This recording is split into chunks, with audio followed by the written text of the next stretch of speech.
So hello and welcome to this week's Finding the Why. Again, we'd both like to apologise for missing out last week and the late cancellation, but what can I say? Sometimes life happens. So Finding the Why, what is it? Well, we are a community, we are a collective of artists there to support each other. And basically what we're here to do is break down the elite systems that have built up in the art industry. We kind of believe in opportunities for everybody and all kinds of creatives. We cover things from the latest art news to exposés and to bananss duct tape to walls. As I say, we're here to support you. So if there are any topics that you'd like us to cover, or any bits that you think would be useful to your art career, then please drop us a line. We'd be so pleased to hear from you. So for the next hour or so, please kick back, grab a cuppa and enjoy.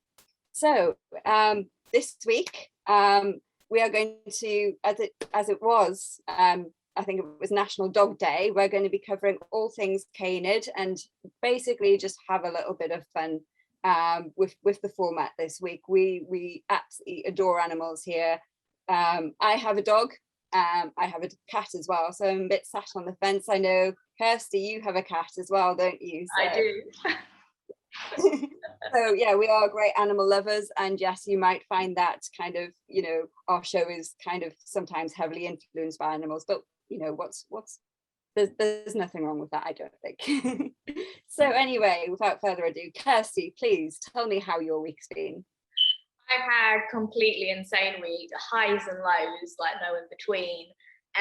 But with my gallery, I've done 2 pop-ups. The first one was the Petri dish project, which ended on Monday. And I've just set up the canvas project, which you can see behind me, which you eagle-eyed viewers would see that I'm not in my usual location. I'm live from the pop-up space, ready for the private view this evening at 6 o'clock. So yeah, my week has been incredibly busy, putting on the 2 pop-ups, selling artwork, and sending the money out to the artists. And yeah, there's not much else I can say about it other than that. How's your week been, Sarah? Well, before I go on, I have to say you're looking very, very smart, very, very lovely today. My week's been good. It's been busy. As anybody who knows me really well will know, I'm very much into my training. So kind of I've just started kind of going back to the gym, and kind of, obviously that takes a bit more time than a home workout. So I've got to be a bit more strategic in my planning. I'm working the clinic, which is getting busier. Art-wise, I'm becoming more acquainted with my new camera, which has been very, very excited. Yeah, trying to fit in a bit of art where I can. So I've set myself a challenge whereby I will get my sketchbook out every night before I go to bed and kind of do a quickish sketch, which sometimes has me up a little later than I'd like to be. But it's a way of keeping my hand in. So whether I'm at the easel or whether I'm out with my camera or whether I'm just sat there with my sketchbook, I like to know, and I like to make sure that I'm doing something creative. And actually, sometimes I do find kind of going between these different mediums and these different means of kind of recording and expressing is actually really healthy for me. I tend not to get too stuck, and it sometimes generates new ideas, new ways of looking at things, new ways of thinking.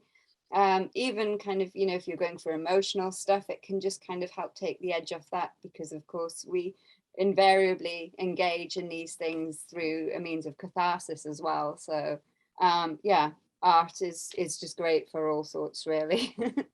So that's kind of been my week in a nutshell. And obviously I'm a bit sparkly today because I'm off to my first festival. Slightly nervous, done my lateral flow, as has I hope everybody else has, as they're meant to anyway. So yes, that's this evening. So I just thought I'd add a bit of pizzazz.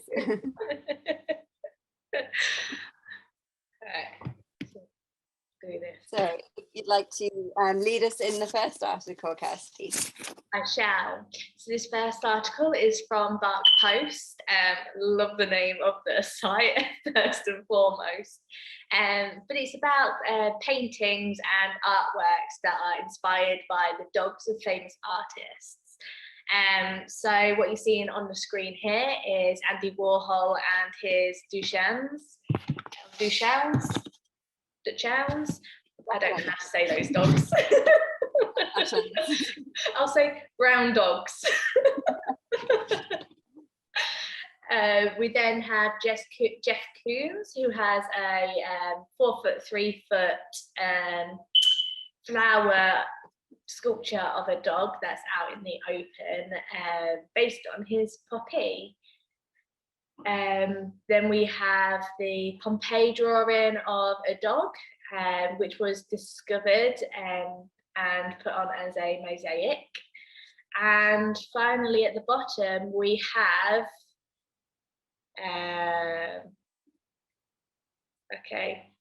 Norman Rockwell, who did it as a part of the Connell series. No, I can't read right now. It's part of his American Family Life series. Very distinctive illustrations that he has, I find. They're absolutely stunning and just so realistic. Yeah, they're very, very sweet. And I love Jeff Koons' Westie. Apparently that's that was a massive construction made out of various materials and stainless steel. Obviously kind of, you know, it's kind of the exteriors are live blooms, and it's got its own irrigation system. And I think it's situated at the Guggenheim Museum. So that would be definitely one I'd love to see. It reminds me of, I don't know if you were aware of Spalding Flower Festival. Yeah. I used to go when I was very young. We'd go to Newcastle every year, and it kind of reminds me of one of the floats from there. I mean, it's truly amazing. There's a show on Netflix about the floristry, which is put into making sculptures like this. And it's just so complex to be able to do self-watering flowers that can look after themselves. Putting moss in so it keeps hold of any rainwater, and to be able to keep the flowers alive. It's just so incredibly clever to be able to do a sculpture like that and to actually pull it off. And it's definitely one of the ones that I want to go see in the future as well. Even better if it keeps the bees and butterflies happy, you know, if they're bee friendly flowers and it's kind of got that eco twist on it. Truly amazing.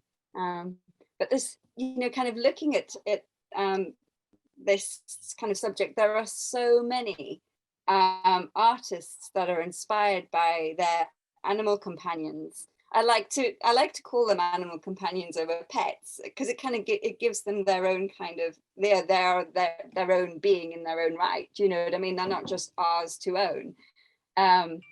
But yeah, it's, I mean, kind of Picasso, and he actually took on a dog called Lump.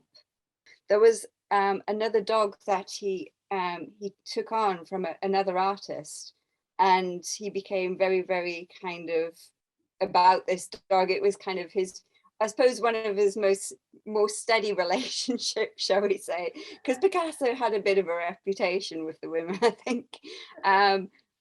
And who else? Keith Haring, Charles Schultz, who obviously kind of did Snoopy. I mean, kind of from illustrations to kind of more abstract art to kind of more figurative, and the inspiration has like basically spanned all genres and all mediums of art, but obviously infused with that love and that passion about kind of, you know, that their little furry friends, which is, it's really lovely. It's kind of almost a tribute to them.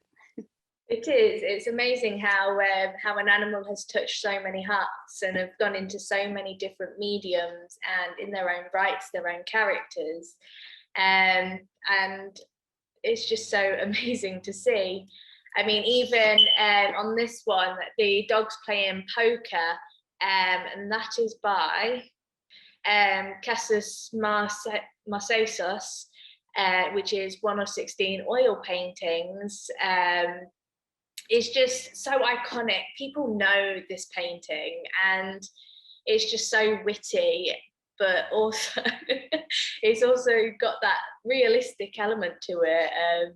And yeah, it's just one of those ones that I look at and it just makes me laugh, because it's just so wholesome. It's like an evening in with the blokes or something. Kind of moving on to because a lot of these are actually, you know, a lot of the ones stated are male artists, but Frida Kahlo was a huge animal advocate, and she loved her animals like they were children, basically. And there were a lot of kind of references to the animals that she'd had through her life. You know, obviously, a lot of it was about her experience and her pain and kind of that side of things, but there was usually a reference to kind of, as I say, either the animal companions that she'd had or ones that she'd experienced in her life, which was really lovely. It's kind of, you know, it's a testament to them. Yeah, I love seeing Frida Kahlo's work, especially the ones with her animals, because it really showed that the animals were the things that got her through the pain. You could feel the love that she has for them, and the way that they cared for her as well as the way that she cared for them. She had such a negative view of herself, yet she never really distorted the animals that much in such a negative way as she does for herself, because she has so much more love for the animals than for herself. She did, and yeah, those paintings are some of the warmest for my heart to actually see. As well as these other two on the screen now, also comical again. So the middle one is Michael Soas, entitled His Master's Voice, which it's just doing human things. And the one on the right is William Ragonis, and it's just so he literally got his dogs in those positions and photographed them. This isn't like a painting and something whipped up from imagination. He actually did this to his dogs. It's actually hilarious, to be fair. I'm not a huge fan of dressing animals up, but you I don't know, it's one of them things, sometimes they just stand there, do you know what I mean? And I know my mum has put things on Boo, and that's my bichon, or our bichon, should I say. And he just takes it, he's not that bothered, to be fair. He'll just like, oh, this again, okay, I'll just say. And he'll actually lift his paw up and, you know, things like that. But no, this is hilarious. I mean, a dog in a wig, come on. Exactly. And I can always see the funny side of it. If the dogs are truly loved and not disregarded and treated negatively to just be able to do it, I'm all for pets dressing up, as long as they are enjoying it. You can see that they're actually enjoying it. But yeah, this article just brought a little bit of warmth to our hearts, because it's just fantastic, and it's amazing how far dogs have really reached and touched people's lives, how they've managed to evolve in a way to make themselves look so kind and childlike, to be able to be brought to evolutionarily be brought into a home and have everything done for them and have all that love. So it's just amazing how much art it's really in. Yeah. I always say kind of animals in general, you know where you stand with them usually, because they either want to love you, they want to be loved, or they want to eat you. Unconditional in that way. Yeah, especially with dogs. Dogs are quite, you know, they have that look, and you can see when they're listening or when they're trying to work something out in their own head. And they're almost empathetic, aren't they? They have that kind of nature about them. And it's no wonder that we really say, you know, the man's best is loving and kind towards them. And even if they're not 100%. They do tend to be quite loyal to the pack. I suppose maybe it's that pack mentality. But yeah, it is just really beautiful. And what would life be without, you know, other forms of life such as these? So yeah. And I'll pass it over to Sarah for the next article. Yeah, so this is kind of a little bit similar, but basically the article is by The Art Gorgeous, and this was an online article, and it's the most famous arty pet lovers and their furry friends. So it basically takes us not just through the dogs in the artist's life, but kind of the various more curious species, I guess, that artists have had and shared their lives with.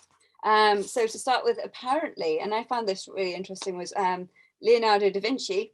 I almost said Leonardo DiCaprio, didn't mean that. Leonardo da Vinci. He was obviously a great Renaissance artist and an absolute genius. He was kind of one of the very first, well, maybe not very first, but kind of a very early animal activist in his own right. And he tended to look on animals as equals, which, you know, I totally buy into. I think, you know, as a human species, we kind of get way above ourselves and a little bit kind of ignorant and a bit arrogant as to kind of the place an animal should take on the earth. So yeah, kind of big tick for him there. And he often had animals in his studio, and he'd often go to markets and buy caged birds and just set them free, because he wanted to see birds fly. And I have to say, I often do look at birds in cages, and the sizes of the cages are absolutely ridiculous. When you think a bird is born to fly, and then all of a sudden it's sat in its tiny little cage on its tiny little perch. And it must be, you know, some of them are in there for like 10 years, however long they're alive. And what kind of life is that? You know, it's just like, how would we feel having our wings clipped, so to speak, not being able to live life as we chose, or, you know, having no option over it. So yeah, that was one of the examples. And then we go on to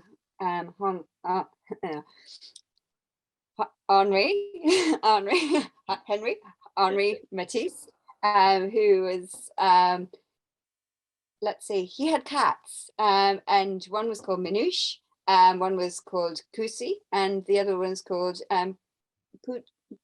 Poochie, or yeah, something like that. Sorry, we'll cut that bit. Basically, he loved his cats, but he also bought doves, and I think that's where Picasso produced some work based on doves, and that was his inspiration behind that. And actually, Henri gifted the doves to Picasso when he passed away, which was a really lovely gesture. We have, as you can see in the picture there, we have Salvador Dali, and he was he kept an ocelot, and one was called Babu, and the other one was called Booba. And I think he also had an anteater as well, which is quite peculiar. Yeah, Salvador Dali, he owned a lot of exotic animals. He used to throw dinner parties that people used to say were completely over the top and ridiculous, because obviously the exotic animals were there and the drinking, and he was just as surreal as his artwork was. He was completely that. He was a complete arse, but he was. I'd always like to go to his dinner parties just to meet the animals. It just looks like a lot of fun. Yeah. So yeah, quite mad. Again, they cover Frida Kahlo, and you know, how basically the animals being almost pet therapy. She had a fawn at one point, as you can see pictured on the bed with, and she was very, very close to this fawn, and that featured a lot in her work, and, you know, kind of expressing the deep woundedness of her being, I guess. She also kept monkeys, birds, dogs. Yeah, so obviously, as we've discussed, very heavily influenced there. Let's see who else. Jackson Pollock. It's funny because we have covered a lot of mental health in this podcast, and kind of certain artists do come up time and time again, and a lot of them are kind of, I suppose, they're known to have struggled with their mental health. I think we've talked about Jackson Pollock. He became, well, he was an alcoholic, and he was actually killed drunk driving, but his dogs were basically his antidepressant. Beautiful dogs. And sometimes, we all have coping mechanisms, and some of us recognize some more than others as kind of that kind of antidepressant fix that we need. So whether it's pets, or whether it's art, or whether it's going out and running 10 miles or whatever, or kind of going for a walk in nature, we all have these fixes that we turn to when we get a bit down. I suppose looking at the bigger picture, a more balanced approach, an appreciation of each facet of things that could kind of help us appreciate life more, would be so great and so ideal. You have nature, you have having an animal in your life, or just appreciating wildlife. You have your art, or whatever form of art that you turn to, such as your writing, or your drawing, or your painting, or working with clay, singing, playing an instrument, acting, creating, and even in the kitchen, and that and beyond, and plus a bit of exercise and attention to your diet and stuff like that. And the more we grow and the more we find out, the more this bigger picture unfolds, and it kind of does, it makes sense to kind of make it about the bigger picture rather than just kind of one little facet that we may or may not feel like engaging in, on any given day, or at any point in a day, just to kind of build up then healthier habits, really, and to help us flow better. But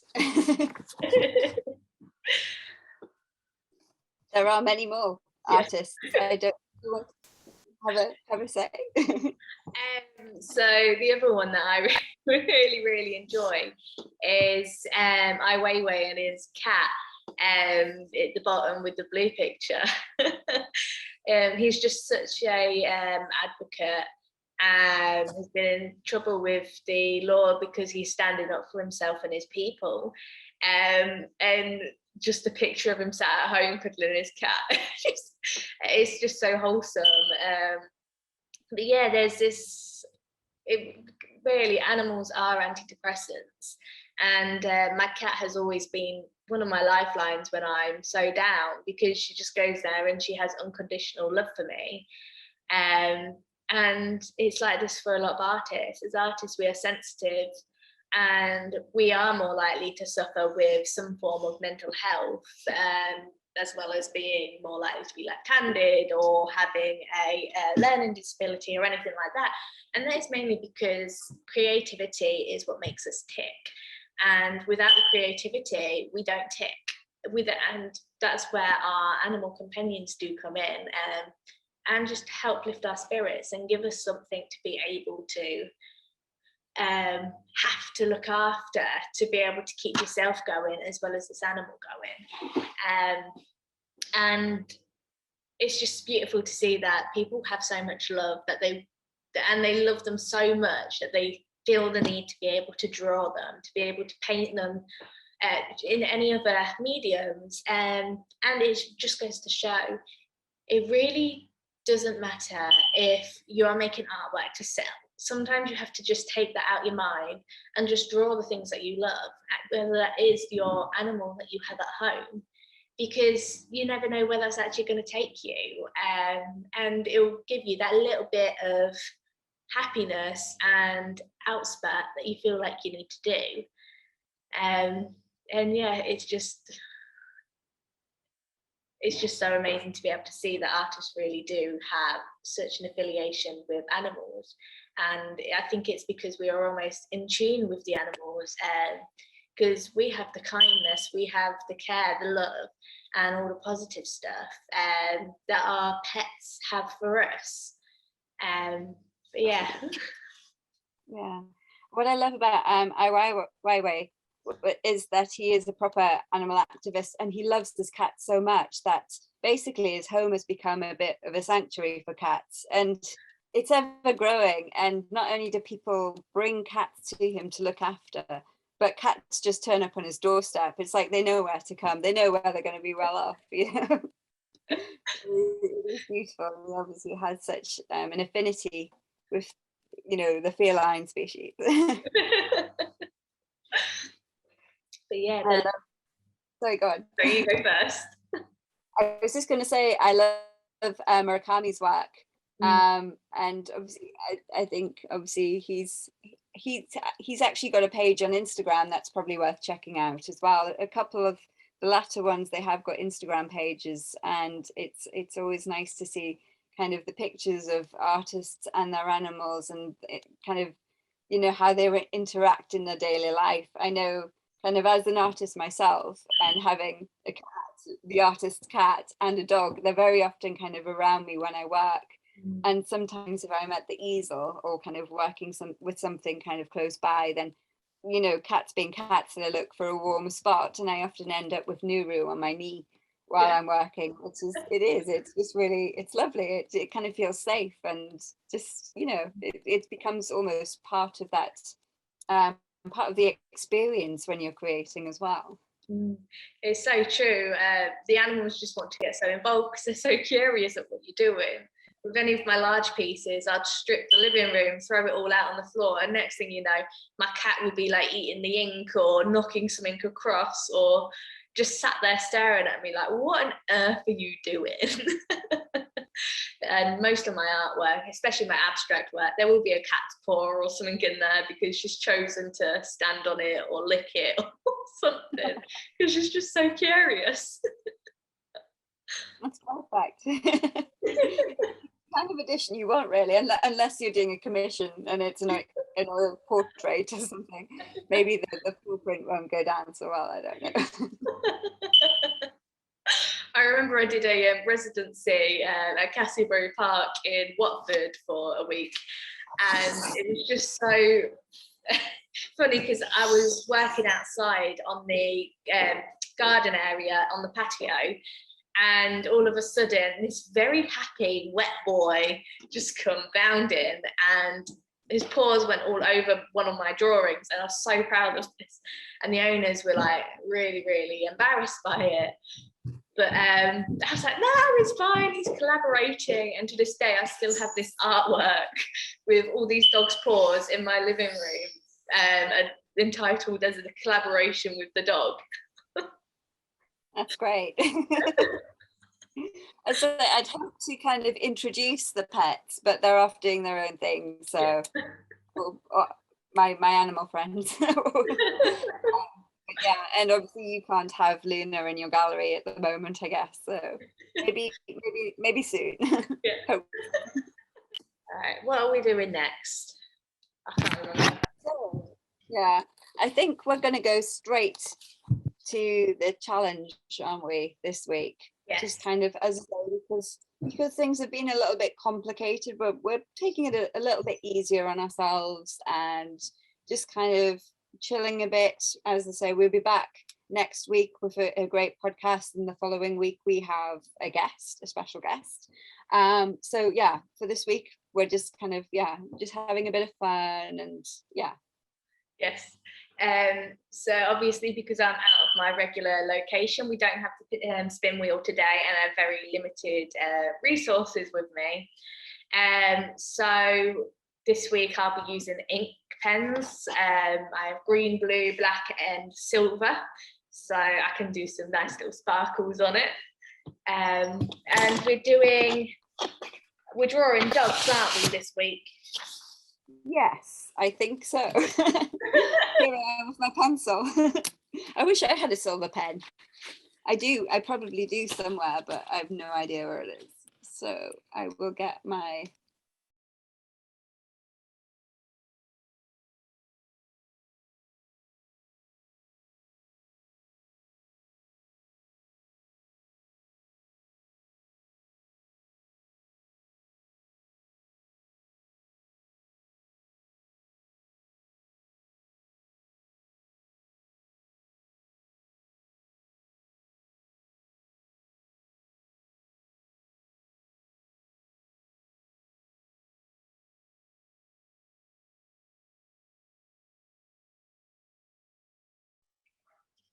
I haven't listened to Florence for ages. And I feel like I need to listen to them again. I see you've kind of upscaled again. I should have put my camera down, but I didn't. Right. I am done. Cool. This is good. Without the background, we don't have that problem of kind of that disappearing artwork. Right, whoa. Would you like to get that? Go on then. So I did a little Labrador. It looked better upside down on the camera. That's cool. That's very good. Has the Labrador got a name?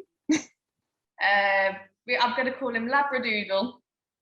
Labradoodle. I like it. Labradoodle. Okay. Oh, hang on. I should have shown you one of my other ones, shouldn't I? God, yes, I did this in like 5 minutes. So this blue dog. Oh, fantastic! I like that one. Little cartoon. I'll show you the one of Boo. Actually, I did earlier in the week. As I say, I've been doing kind of quick sketches before bed, but this is so Boo. Oh, I love it. It's like, look, what, me? You've managed to capture him so well. You'll get to meet him come up, should I say? So I've really enjoyed that. I did. Yeah, it's been fun, and as I say, kind of, you know, amongst all the kind of serious topics, it's good and it's important to just kind of play a bit and kind of appreciate what you have in your life. For example, you know, the animals that we share life with, and the creative element that kind of ties things together and stuff as well. So yeah. So next week, what are we doing? Let me find my notes. I've just abandoned my notes that told us what I'm doing next week. I don't even know. So yeah, next week we've decided that given the time of year and the fact that we are both affected, that a lot of people may also be affected by SAD, which is seasonal affective disorder. So we're actually going to do a program on that and provide some hints and tips on how to deal with it. You might think we're kind of bringing this about a bit early, but kind of, as I say, we do, and we already have noticed a substantial change in our beings and kind of the way we're feeling, and it kind of kicks in quite quickly at the end of August, I think. So kind of to arm you sooner rather than later, which I think is always a good idea. We're going to be covering that. So yeah, have you any words of wisdom, Kirstie? No words of wisdom, but I definitely think it's going to be a good one, and it's definitely going to be worth tuning into, because anything can really set it up. It's not just the seasons, it can also be bereavements or other factors that you may not quite have connected the dots to, but it's understanding the symptoms and how to deal with it and get through it is important. And so after the very light week of animals this week, we've got quite a heavy week of it next week. Yeah, but as I say, hopefully you'll stay creative, and if you really do struggle through this time, then hopefully that, you know, next week's session will kind of help you start kind of maybe trying to start changing your perspective about it and actually applying practical hints and tips that will help you deal better with it. Physiologically, physically, you know, mentally and emotionally, which kind of, you know, everything ties together in some form or other. But as usual, if you've enjoyed the podcast, please don't forget to like, share and subscribe with your friend to the podcast, and share with your friends, obviously. All the support really helps, and we really do appreciate it, and it also helps to support you know, the other members of our community and kind of provide that cohesiveness as well. So yeah, thank you so much for tuning in this week, and we shall see you next week. I will be beaming live from, I think it's Kirby Lonsdale that I'll be in. So a slight different location, but which will be interesting. But yeah. Well, I hope everyone has a good week, and make sure to tune in next week. We'll see you soon. Take care. Bye-bye. Bye.